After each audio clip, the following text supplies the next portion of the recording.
Voilà mes amis, on se retrouve à nouveau, Eric et moi. Baruch Hashem, merci Hashem. On est, comme je vous le dis à chaque fois, dans le plus bel endroit du monde avec vue sur le troisième temple. Et enfin avec les yeux de l'âme, on voit le troisième temple. Avec les yeux physiques, on ne voit pas encore le troisième temple.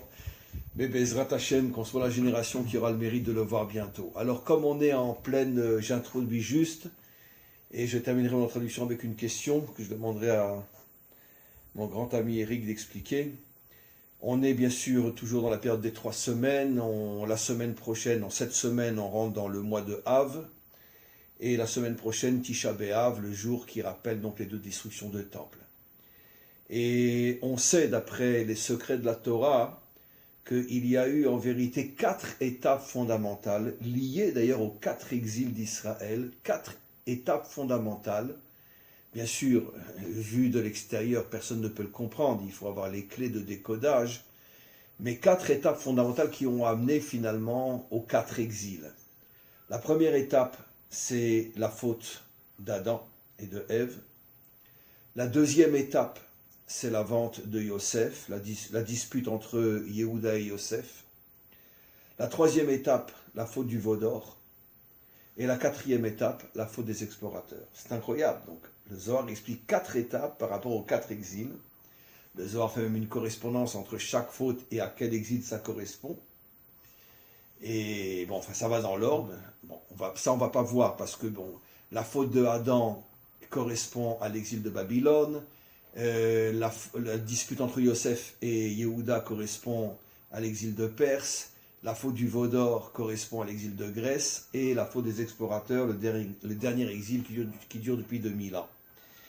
Et donc, il y a un système extrêmement, comme je dis toujours, la Torah est plus scientifique que la science, un système extrêmement précis, 4 étapes, 4 exils jusqu'à la délivrance finale. Mais dans moi, la question que je pose, et c'est toi qui te lances, c'est toi le Nachon qui va ouvrir l'eau, c'est quel est le lien entre ces 4 étapes? Il y a forcément un lien, puisque ce sont 4 étapes qui amènent aux 4 exils. Sans regarder la correspondance entre chaque étape et chaque exil, mais d'une manière beaucoup plus globale. Il y a forcément un lien fondamental entre ces 4 étapes. Encore une fois, la faute de Adam et Ève, la dispute entre Yehuda et Yosef, la faute du veau d'or et la faute des explorateurs qui amènent finalement aux différents exils d'Israël jusqu'à la délivrance finale. Quel lien tu vois entre ces 4 étapes? Peut-être une grille de lecture serait de voir si ce sont des fautes ben Adam la Makom ou ben Adam la Chavero. C'est-à-dire, dis-le en français. C'est-à-dire une faute entre l'homme et Dieu ou entre l'homme et l'homme. On sait qu'il y a ces 2 grandes catégories, la catégorie verticale, l'homme et Dieu, et la catégorie horizontale des relations interhumaines. Donc la faute d'Adam Arishon, c'est une faute par définition vis-à-vis d'Hachem. Par rapport à Dieu. Par rapport à Dieu. C'est très intéressant à ton approche, magnifique. Donc toi tu veux le voir sous cette manière-là. Donc la faute de Adam, c'est une faute que l'homme n'a pas respecté le commandement divin.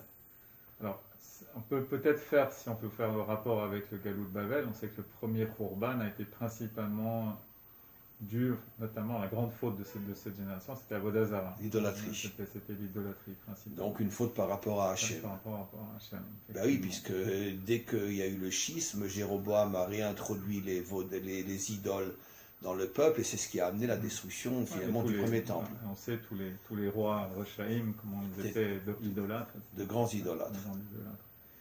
Après la faute de Yosef enfin, de la vente de Yosef, on peut déjà voir la préfiguration de cette faute avec la deuxième grande faute de l'histoire qui était le meurtre de Hevel par Caïn. Ça, c'est une faute Ben Adam la Chavero. On essaie de comprendre quel est le rapport avec l'exil de Paras ou Madaï, ce serait intéressant. Non, donc la faute, la dispute Yehuda-Yosef, c'est plus une faute par rapport à Dieu, c'est une faute entre les hommes. Entre les hommes, exactement. Donc première faute par rapport à Dieu, deuxième faute entre les hommes, très juste. La troisième faute, on peut dire qu'elle revient à un problème entre l'homme et Dieu, puisque c'est la faute du veau d'or. Évidemment. Alors, certains disent que le Erev Rav a vraiment pris le veau d'or comme une idole, que la faute des autres était plus de vouloir remplacer Moshe Rabbeinu, mais en tout cas c'était un rapport quel est notre rapport C'est une avec faute Dieu? spirituelle, Ouais, ça c'est voilà, sûr. c'est une faute. C'est une faute spirituelle, ça c'est Est-ce sûr. qu'on a un rapport direct avec Dieu? Est-ce qu'on Ou par des par intermédiaires. des intermédiaires et le rôle d'un intermédiaire? C'est intéressant de voir, est-ce que Yavan, quel est le rapport avec Yavan? Ça serait vraiment comme passionnant Ouais. d'étudier quelle est la Non, on va peut-être essayer. On va se lancer, on va essayer. On peut essayer. Et la faute des explorateurs, alors ça revient à une Ça faute. revient à une faute, puisqu'on dit, enfin, notamment que le deuxième temple a été détruit par Sinatrinam. On peut revoir ici une dimension de La haine gratuite. De la haine gratuite, effectivement, entre les hommes, tout le pilouk, toutes les machlokotes qu'il y avait au temps du Beit Sheni, et qui a mené Pshuto comme machin, puisqu'on sait que Jérusalem. Où tu vois dans la faute des explorateurs, c'est plus une faute entre l'homme et l'homme. Ah, dans la faute des explorateurs. Oui. Non, parce que ce que tu dis, c'est juste. Il y a eu une forme de haine. Il y a eu du lachon hara, de la médisance sur la terre d'Israël, qui sont les fautes dont on parle par la destruction du deuxième temple, donc le dernier exil. Ça, c'est magnifique. Mais où tu vois plus une notion, une faute plus à l'égard de l'homme qu'à l'égard de Dieu. Ben oui, parce que finalement, je veux dire, dans cette faute-là, qu'est-ce qu'ils ont voulu faire en vérité? En vérité, il y a deux raisons. Le Zohar dit qu'en vérité, ils n'ont pas voulu perdre le pouvoir. Ils savaient qu'en rentrant en Israël, il y aurait d'autres chefs qui seraient nommés à leur place. Et donc, pour ne pas perdre le pouvoir et rester à la tête des tribus, ils savaient que pour ça, il fallait rester dans le désert. Oui, il y a aussi peut-être une dimension qui est celle de celui qui s'arroge le droit de décider ce que veut Hachem parce qu'il se prend pour quelqu'un d'extrêmement spirituel et qui détient la vérité. À partir de ce moment-là, il rejette les autres. Mais de toute façon, c'est une faute, mais c'est évident que c'est une faute contre les hommes, puisque cette faute-là, elle a amené quoi? À ce que toute cette génération est morte dans le désert et n'est pas rentrée en Israël. Donc ils ont fait du mal aux hommes. Ça oui. Ben oui, donc c'est clair, c'est encore une faute. Donc je reviens sur ton explication qui est fabuleuse, Eric. Fabuleuse. En vérité, il y a 4 étapes. Il y a à chaque fois une faute à l'égard de Dieu, une faute à l'égard de l'homme, une faute à l'égard de Dieu, une faute à l'égard de l'homme. On répète, la faute de Adam à l'égard de Dieu, Yehuda et Yosef, faute entre les hommes, le veau d'or, évidemment, un intermédiaire entre l'homme et Dieu, une faute à l'égard de Dieu, et les explorateurs, ils ont puni toute une génération, donc ils ont fait du mal aux hommes, ils ont privé cette génération de rentrer en Israël, et donc évidemment c'est une faute à l'égard des hommes. C'est très intéressant. Ce qui veut dire que finalement les quatre exils. Non, alors il faut absolument qu'on voie le lien avec les 4 exils. Alors là, il faut regarder, il faudrait chercher le lien avec les 4 exils. Comment qu'on va arriver à trouver la faute de Adam, qui est une faute par rapport à Dieu, a amené la destruction du premier temple et l'exil de Babylonie. Ça va pas être facile. Hein. Je pense le premier temple, on sait que c'était principalement par rapport à la Vodazara. Donc ça, je pense qu'encore le premier temple, tu as raison. La Torah dit clairement que la faute principale, c'était l'idolâtrie. Donc ça correspond à la faute de Adam, à l'égard de Dieu. Après, la dispute entre Yehuda et Yosef, entre le roi et le tzaddik, entre le roi et le juste, qui est le principal? Quel rapport avec... Parasmada qui doit être lié à Purim, finalement. Il faudrait voir le rapport avec Purim et cette... En vérité, la réponse, on l'a. Une grande partie du Sanhédrin était contre Mordechai, parce que justement, Mordechai a commencé à s'occuper de choses matérielles, alors qu'au départ, c'était uniquement, on pourrait dire, un maître de Torah. Quand c'est marqué le dernier verset qui dit qu'il était nouveau accepté par la majorité de ses frères. C'est-à-dire que pendant toute la période du combat contre Haman, la majorité du Sanhédrin était contre lui, puisque tu mets tout le peuple en danger, en ne te procernant pas. Après, même quand on a vu que c'est lui qui avait raison, et que finalement Haman est tombé, une partie importante, minoritaire mais importante du Sanhédrin, n'a pas voulu faire la paix avec lui. Pourquoi? Dit la Gemara. Parce que finalement, il a continué à s'investir dans les affaires politiques et les affaires courantes, puisque Assuérus l'a nommé l'un de ses conseillers. On lui a reproché: pourquoi tu ne laisses pas tout tomber, tu ne reviens pas t'occuper uniquement de Torah. Donc finalement, c'est la dispute entre, encore une fois, la dimension spirituelle et la dimension matérielle. Et il y a cette notion qui est souligné par Haman quand il dit qu'il y a un peuple qui est dispersé et divisé. Qui n'est pas simplement une question de dispersion mais géographique. Évidemment, les deux tendances, il y a dans le peuple juif. Le tikkun qu'a demandé à Esther de faire, c'était d'Afka que le peuple s'unisse dans ce jeûne pour la soutenir. Et on voit plein de remazim sur le fait qu'ils ont fait de nouveau l'unité entre eux. Des psukim, on voit que tout d'un coup des verbes passent au singulier alors qu'on parle de plusieurs, du peuple en entier. C'est cette notion qui était... Finalement, c'est ces deux dimensions qui sont constamment en conflit à l'intérieur du peuple juif. Qu'est-ce qui est le plus important? Une vie que de Torah spirituelle ou un investissement dans ce monde? Mais tu sais, maintenant je suis en train de réfléchir quand je t'entends, mais c'est exactement ce qui s'est passé. Quand Cyrus a demandé aux Juifs de revenir en Israël, même pas 2-3% sont revenus. Et les autres, quand ils ont compris que sous le régime perse maintenant, ça serait un régime favorable, qu'est-ce qu'ils ont décidé de faire? C'est là qu'ont été construites toutes les yeshivot et toute la Torah. Ce qu'on appelle le Talmud Bavli, le Talmud de Babylone. La Torah de Babylone, on l'appelle Torah de Babylone parce que la majorité des Juifs sont restés en Babylonie sous le contrôle des Perses qui ont envahi toute cette région-là. Mais toute la Torah d'Israël en exil a commencé à se construire sous le régime perse. Et la grande majorité n'est pas revenue en Israël.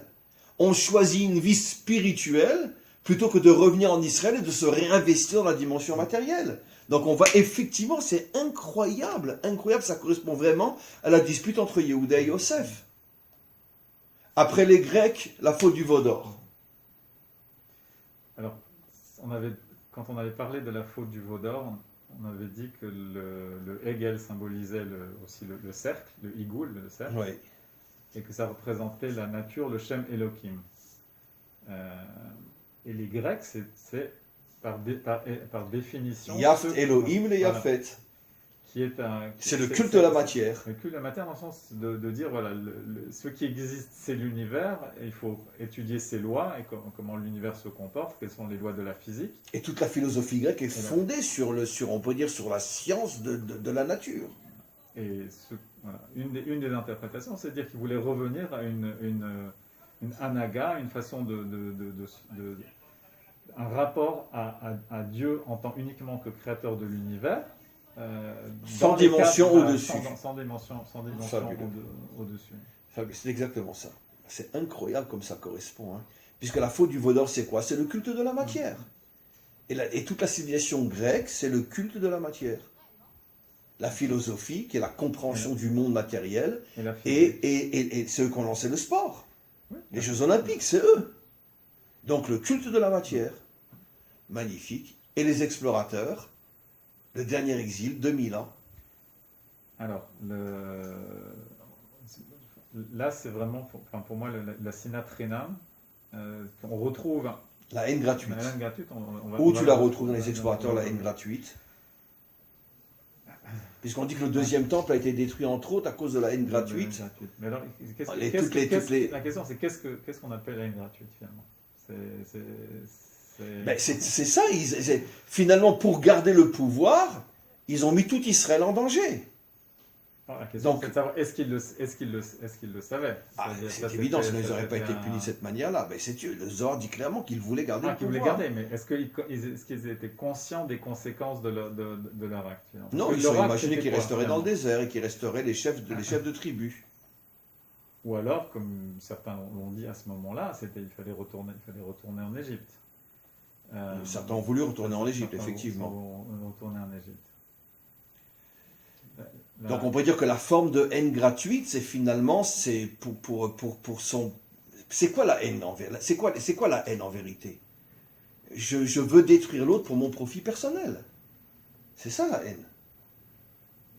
On a des intérêts en jeu et je veux te détruire parce que notre relation met en péril mes intérêts personnels. Et bien leurs intérêts personnels qui étaient de rester à la tête des tribus d'Israël, ils ont sacrifié tout un peuple pour ça. Il n'y a pas de haine plus grande que ça. La question, c'est est-ce qu'on peut vraiment... Parce que il y a l'introduction très intéressante du Nassif de Volodjine sur le Sefer Bereshit. C'est vraiment à lire et à relire. Il parle justement de pourquoi ce qu'on appelle le Sefer Bereshit Sefer Yashar. Et il donne le livre de la droiture, voilà, du droit, de celui qui est droit. Et il dit, ça fait référence à Abraham. Parce que les pères sont appelés Yesharim, c'est ce que Bilam a dit, Tamut Nafshi im Yesharim, je veux mourir avec les gens justes, a dit Bilam, et Rashi explique, Abraham il s'en vient à cause, je veux que ma place soit à côté des pères, qui sont appelés Yesharim, des gens droits. Et là, il explique en fait le problème de la génération du deuxième temple qui a vécu la destruction, c'était que c'était des tzadikim, effectivement, des gens qui ne fautaient pas, qui étudiaient la Torah, etc. Mais ils étaient, aujourd'hui on appellerait ça, intolérants les uns envers les autres. C'est-à-dire qu'ils pensaient avoir la vérité, et tous ceux qui ne pensaient pas comme eux, ils les excluaient, on va dire les excommuniaient, ils les détestaient. Enfin, c'est là justement d'où la sinatrina. C'est-à-dire que l'excès de spiritualité, quand on pense qu'on a la vérité avec un grand V, mène au fanatisme et à la destruction de l'autre. Alors, on sait que chez les Meraglim, chez les explorateurs, il y avait cette dimension d'excès de spiritualité, puisqu'ils ne voulaient pas de contact avec la matière. Oui. Et ça les a amené à une forme de fanatisme. Quoi. Une forme de fanatisme, exactement. D'ailleurs, ils ont voulu tuer Caleb et Yehoshua. Quand Caleb et Yehoshua ils ont voulu les lapider. Donc ils ont agi vraiment comme des fanatiques. Donc c'est très juste. Donc si je résume ce que tu viens d'expliquer, finalement il y a deux grandes fautes qui amènent l'exil. Après il va falloir expliquer la relation, mais on résume la première partie du cours. C'est l'idolâtrie, c'est-à-dire ne pas accepter une relation directe avec Dieu, et le manque d'unité entre les hommes, entre les idéologies, entre les caractères différents, etc.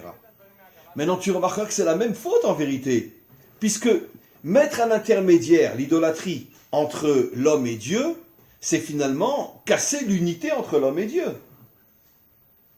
En ce jour, Dieu sera un, et son nom sera un, qui est le contraire de l'exil. Si je mets un intermédiaire, ça veut dire que je n'ai pas une relation directe avec toi, je passe par quelqu'un d'autre.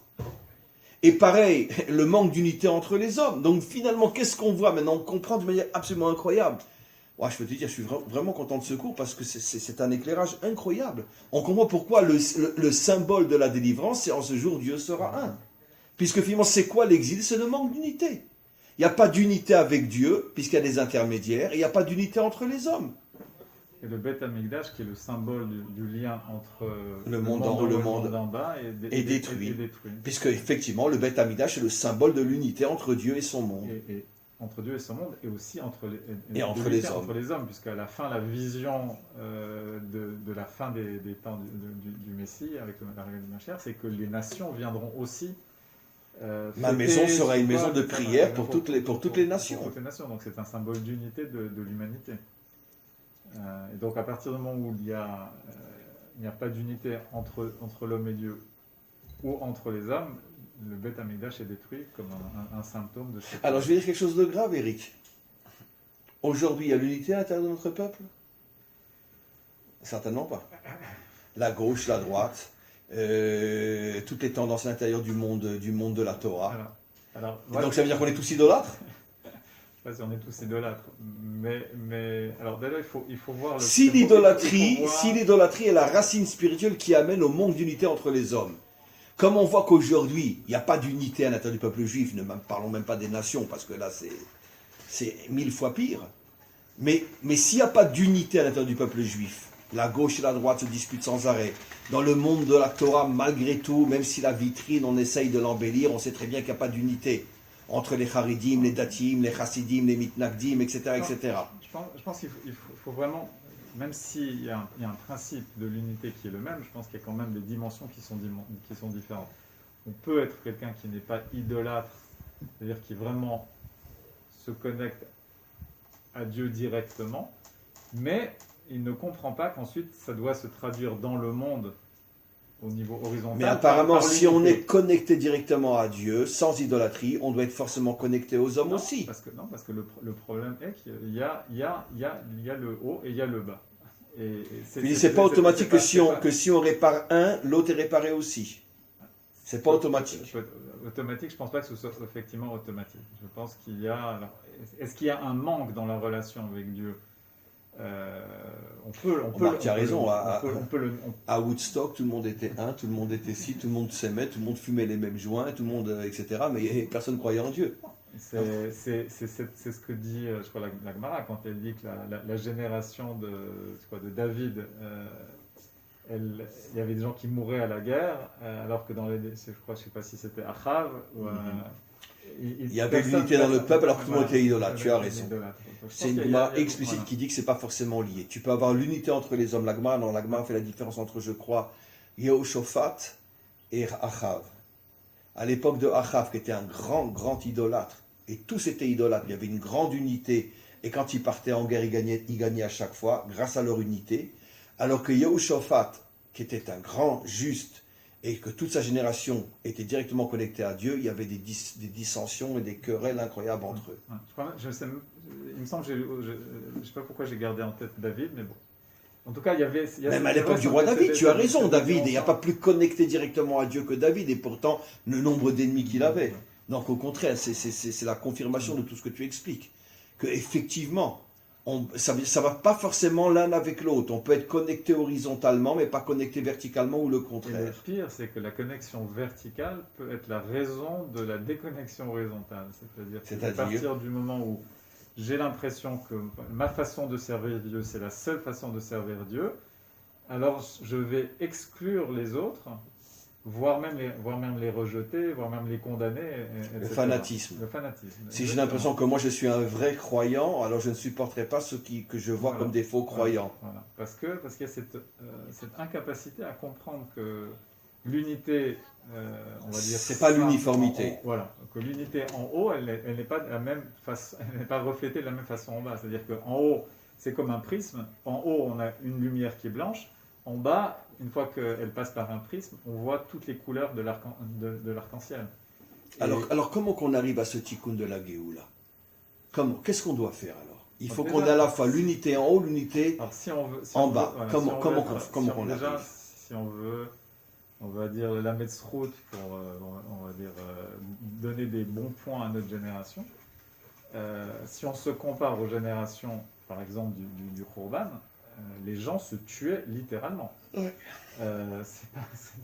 On n'en est pas là. Baruch Hashem, on n'en est plus là. Les gens peut-être peuvent s'insulter, etc. Mais on n'en est pas à en venir à se tuer les uns les autres. Malgré l'extrémité des positions, je veux dire, entre la droite et la gauche, les différentes tendances religieuses, etc. Donc c'est déjà, je pense, il y a un progrès. Et souvent, ça se voit malheureusement dans des temps de guerre, etc. Mais dans des temps difficiles, il y a une unité qui apparaît dans le peuple qui est je pense, extrêmement loin. Il n'y a rien qui unit plus un peuple que le danger extérieur, ça c'est sûr. Donc ça, c'est une première chose. Après, je pense qu'il y a vraiment une nécessité de méditer les Mais paroles. comment qu'on va travailler pour arriver à cette unité? Donc ça veut dire quoi? Ça veut dire que si par exemple il y a un juif de Tel Aviv, je ne sais pas pourquoi je dis Tel Aviv, bon tout le monde me comprend, il mange du porc à Yom Kippour, d'accord? Je dois malgré tout essayer de l'aimer comme moi-même? Absolument. Ce qu'on dit, c'est qu'on peut et on doit condamner ses actes, mais pas la personne elle-même. Ça reste un juif, et notre travail, c'est de le rapprocher de la Torah. Ce que tu dis est marqué explicitement dans la Gemara. Dans la Gemara Psachim, c'est marqué explicitement que tu as le droit de condamner les actes d'un homme, et tu n'as pas le droit, lui, de le condamner. Donc, et c'est ça le fanatisme. C'est que tu veux détruire la personne à cause de ses actes. Et le problème, c'est d'accepter cette multiplicité. Il y a quelque chose qu'on a perdu malheureusement. Oui, mais on sait qu'un juif qui mange du porc à Kippour, ça ne restera pas à long terme.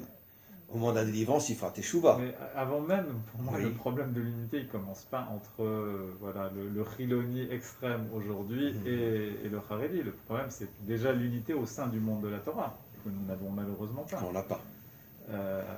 Donc, et ici, c'est un très très grand Chilul Hashem. Parce que si déjà, à l'intérieur du monde de la Torah, il n'y a pas d'unité, comment est-ce qu'on veut qu'il y ait de l'unité en dehors même du monde de la Torah Peut-être même que le fait qu'il y a tellement de juifs qui s'éloignent et qui vont tellement loin, c'est peut-être justement la conséquence du fait que dans le noyau qui devrait être le modèle pour tous, il n'y a pas d'unité. Or, qu'est-ce que disent nos maîtres? Talmidei Chachamim mevi'im shalom la'olam. La définition d'un maître, c'est qu'il amène la paix dans le monde. Donc aujourd'hui, il n'y a pas de maître. Il n'y a pas de maître. Il n'y a aucun maître qui amène la paix dans le monde aujourd'hui. Donc il n'y a pas de vrai maître. Et le shalom, c'est l'union des contraires. C'est l'union des contraires. Pourquoi est-ce qu'on dit Oseh shalom bimrona? Pourquoi? C'est parce que Hachem il fait la paix dans les mondes d'en haut, parce qu'il fait la paix dans le ciel. Le ciel, c'est quoi? C'est Shamaim, c'est Esh Umaim, deux extrêmes. L'eau et le feu. L'eau et le feu. Et de la même façon, le shalom en bas, c'est de faire l'unité entre des gens qui pensent de façon extrêmement différente et qui ont des positions extrêmement opposées. Avant qu'on aille un petit peu plus loin, essayons de conclure. Qu'est-ce que je fais dans la vie de tous les jours pour essayer, même d'un millimètre, de faire avancer la délivrance finale? Qu'est-ce que je fais? Concrètement, qu'est-ce que je fais? Alors, déjà par rapport à Hachem, pas d'idolâtrie. Ça veut dire quoi, pas d'idolâtrie? Je ne place ma confiance qu'en lui, pas en des hommes, pas en des tzadikim, pas... Je ne sais pas si aujourd'hui, franchement, notre problème est un problème d'idolâtrie. Je pense que c'est un...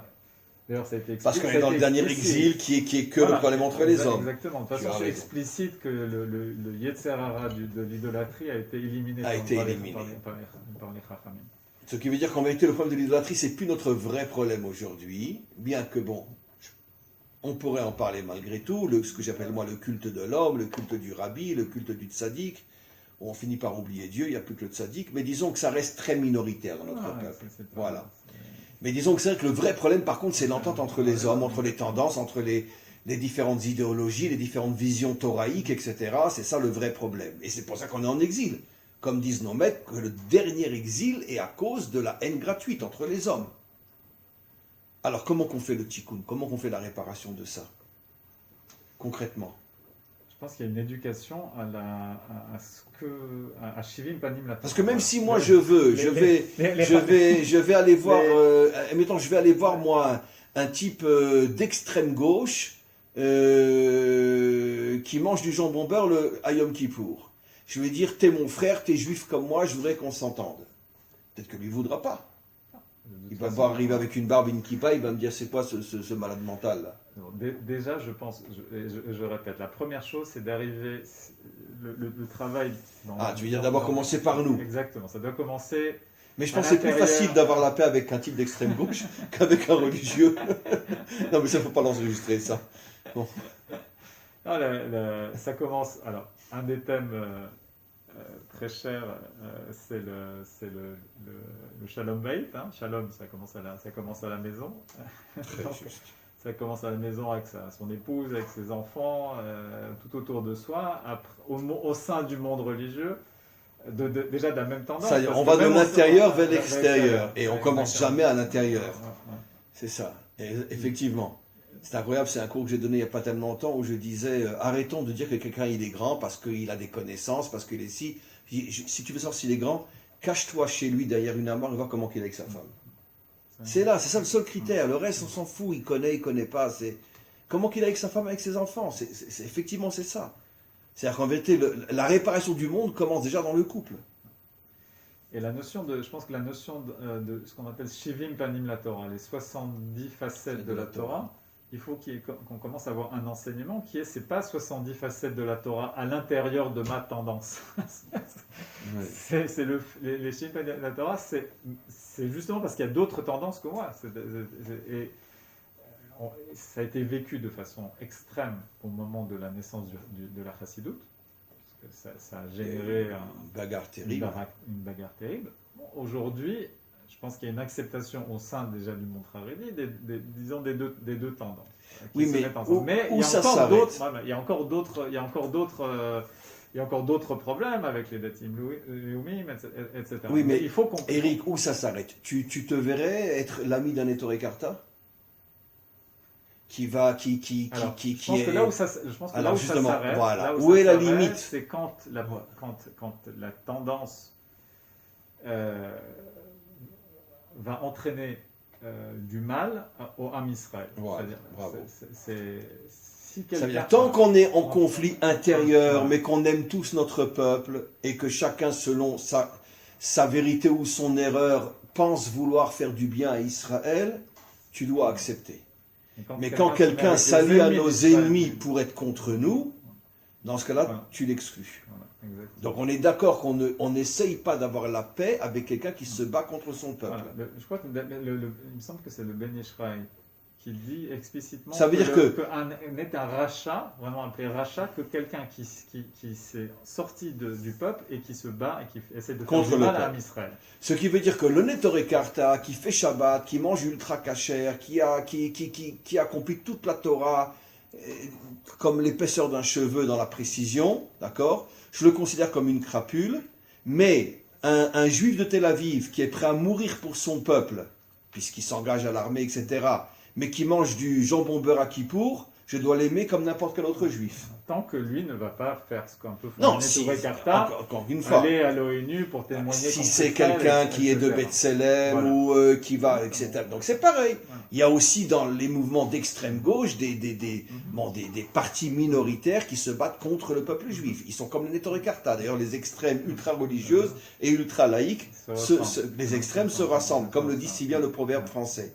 Donc, mais à partir du moment où c'est un juif qui aime son peuple et qui est prêt à mourir pour son peuple, et qui participe à la construction de son peuple, même s'il mange du porc à Kippour, je dois l'aimer. Par contre, si c'est un Ettore Carta qui est prêt à donner sa vie pour la Torah, mais qui est contre son peuple parce qu'il trafique avec les Iraniens ou avec Arafat à l'époque, etc., dans ce cas-là, je lui dis crève, aucun rapport avec toi.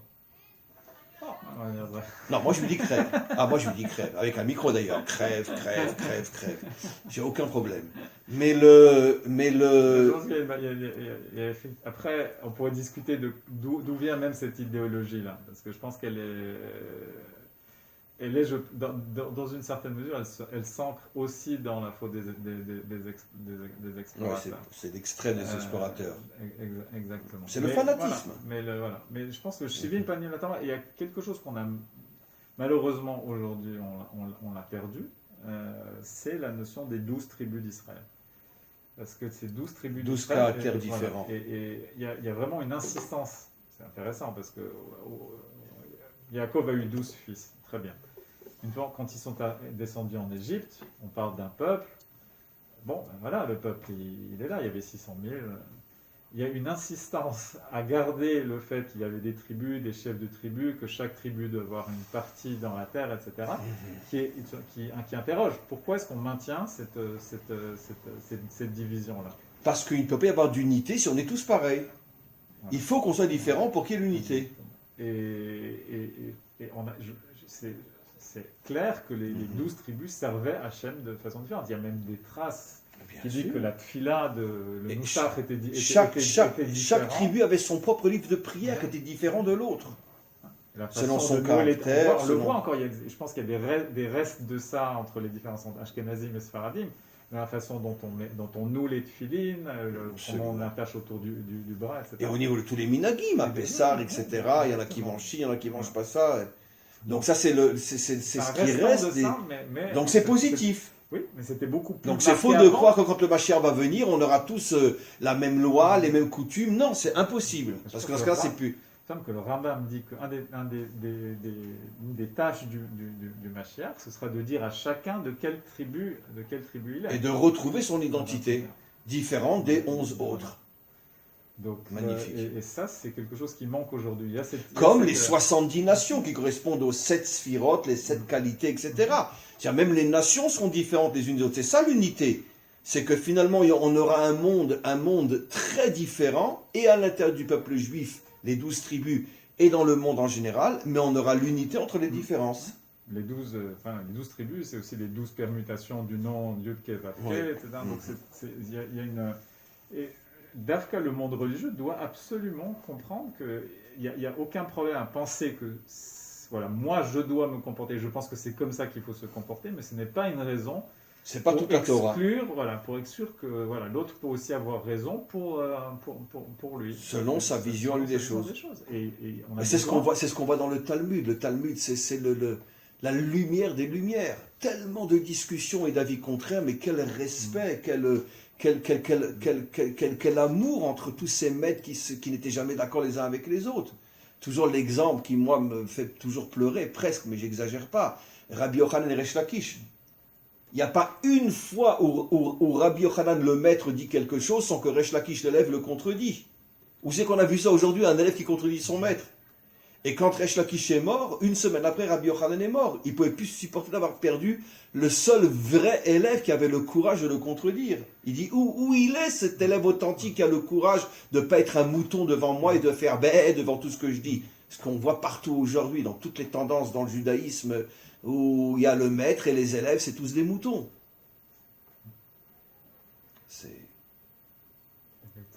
Donc le travail, je pense qu'il commence vraiment au sein du monde religieux, au sein du monde de la Torah. Et quand il sera résolu au sein du monde de la Torah, je pense qu'on avancera beaucoup et ce sera peut-être beaucoup plus simple après de trouver l'unité avec le reste du Oui, peuple. parce que le monde de la Torah, même dans le subconscient du laïc, il reste le modèle. Et pourquoi le laïc? Pourquoi la majorité sont laïcs aujourd'hui? Parce que, bon, avec toutes les tendances, plus ou moins, mais globalement, pourquoi la majorité des juifs sont laïcs? Parce qu'il n'y a pas de modèle. Exactement, il n'y a pas de modèle. Il n'y a pas de modèle. Et moins il y a de modèle, et plus nous, les religions, on se prend pour. Alors qu'on devrait avoir honte, on devrait mourir de honte. Il y a à peu près, on va dire, 70% de laïcs dans le peuple juif, avec des différents niveaux, mais 70% de laïcs, 30%, je ne sais pas s'il y a 30% de gens qui sont attachés à la Torah. Alors on devrait mourir de honte, se dire, mais on a complètement loupé notre mission. Eh oui. Il faut être optimiste et espérer que ça va changer. L'histoire fait vivre, ça c'est sûr. Voilà. Exactement. Bon, juste un point avant qu'on termine, il nous reste quelques minutes, j'aurais voulu encore voir un point. Comment on vit Tisha B'Av? Moi j'ai fait plusieurs cours, je ne sais pas si vous les avez entendus, où j'ai dit que on devait montrer, c'est normal, un certain deuil à l'extérieur, mais à l'intérieur, on doit éprouver une joie extraordinaire. Ne pas laisser, on pourrait dire, la tristesse nous prendre à l'intérieur. Je parle surtout pour notre génération, ne serait-ce que parce que pratiquement, enfin, pas à 100%, mais à 98%, toutes les prophéties les plus anciennes se sont réalisées. On est revenu sur notre terre. Des prophéties qui datent de 3000 ans, qui auraient pu imaginer qu'un peuple à ce point divisé, dispersé, massacré, revienne un jour sur sa terre. Donc on voit que notre Torah, elle est authentique. Donc même si c'est vrai qu'on est encore dans la période de l'exil, même si on est vers la fin, arrêtez, on peut pas exprimer la tristesse qu'on avait quand on était en Ukraine ou quand on était à Casablanca, il y a encore 100 ans. Enfin, à Casablanca, c'était moins pire qu'en Ukraine. Mais... Voilà. Je pense que alors, on peut voir ça comme étant quelque chose qui doit nous alléger la peine ou au contraire nous faire encore plus de peine. C'est-à-dire que si on un Tisha B'Av il y a 100 ans ou il y a 150 ans, quel était en fait l'espoir? C'était que tout ce qui vient de l'extérieur, toutes les souffrances qui nous sont imposées de l'extérieur, le fait qu'on est empêché par les nations de revenir en Israël, etc. On priait pour que Hachem, finalement, nous débarrasse des ennemis extérieurs et des empêchements extérieurs. Maintenant, aujourd'hui, l'empêchement, il est à l'intérieur. C'est ce qu'on vient de dire. Donc, on doit prier pour retrouver l'unité. Voilà, aujourd'hui, tout dépend de nous. Donc, d'un côté, on n'a plus de problème avec l'extérieur, principalement. Le problème, c'est qu'est-ce qu'on fait pour que l'intérieur soit maintenant corrigé.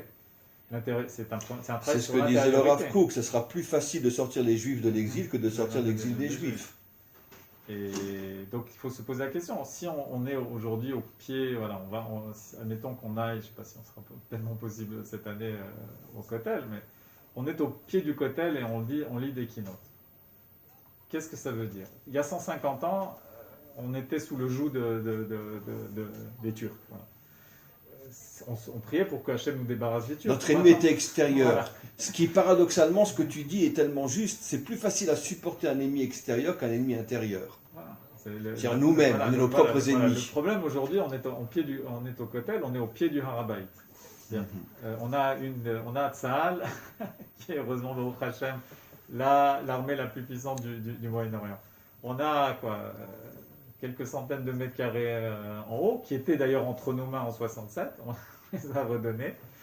D'accord. Donc la question le fait de pouvoir occuper cet endroit et construire le Beth Amikdash, d'un point de vue matériel, il est totalement entre nos mains.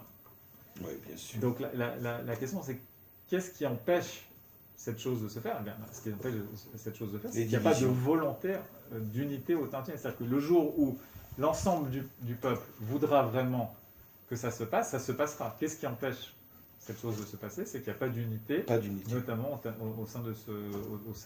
sur cette question-là, et évidemment sur plein d'autres questions avant ça. Donc, je pense qu'il faut réfléchir à ça me rappelle, j'ai un ami, un élève qui récemment est monté sur le mont du Temple, dans les endroits où on a le droit d'aller. Bon, il en a fait une vidéo qu'il a publiée sur Facebook. Il a reçu des menaces de gens, entre parenthèses, religieux. Tu vas descendre en enfer, tu as perdu, Hachem ne veut plus de toi, etc. Comment tu oses monter là-haut, etc. Ça veut dire qu'on voit qu'effectivement, alors que c'est clair qu'il est passé par les endroits où on sait qu'on peut y aller. D'accord ? Moi-même, j'ai déjà été 2 fois sur le mont du Temple, et j'étais guidé d'ailleurs par un ultra-orthodoxe, un chassid belge, je crois. Un chassid belge. Bon, je ne sais pas si tous les Belges sont d'accord avec lui, mais c'était un chassid belge qui connaissait exactement par où, donc un ultra-orthodoxe avec le grand chapeau, les péotes, etc., qui dirigeait le petit groupe qu'on était et qui nous a fait passer par les endroits où on sait qu'il n'y a pas de problème. Et lui, c'est pareil, il est passé par là aussi. Mais malgré tout, il reçoit des gens qui lui disent, mais il m'a montré, il lui dit, tu vas descendre en enfer. Comment tu as osé monter là-haut? Donc c'est clair que le problème, il commence chez nous, quoi.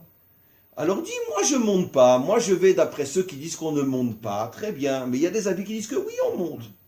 C'est ça. Il y a de très grands dayanim qui montent. Bien sûr, bien sûr. Alors Boshko, il a fait un cours là-dessus, il a montré toutes les sources, quels sont les endroits, etc., où on sait qu'il n'y a pas de problème. Il a cité des sources, des grands, je ne sais pas si c'est le Rambam lui-même qui a prié sur un Rambam. Mais bien sûr. Il y a des sources pour ça. Alors après, ce qui est des chicoulines de dire, il faut, même si on sait, il vaut mieux ne pas ouvrir. Parce que peut-être qu'il y en a d'autres qui ne savent pas, qui vont aller partout. Ça. Mais ça, je peux comprendre. Voilà, mais pas tu vas descendre en enfer. Voilà. Pas tu vas aller au Guéhinom parce que tu as osé monter sur le mont du Temple. Exactement. Ouais.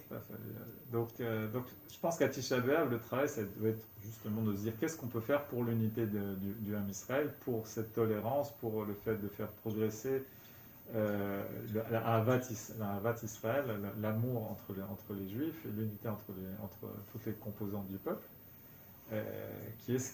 Mais tu as raison, hein, quand on y réfléchit, je crois que c'est beaucoup plus dur de ramener 2 Juifs à être unis que se débarrasser des Turcs. Mais c'est vrai. C'est vrai. C'est vrai. C'est vrai, tu connais l'histoire de 2 Juifs, le bateau il coule et puis ils montent sur une île déserte et ils construisent 3 synagogues.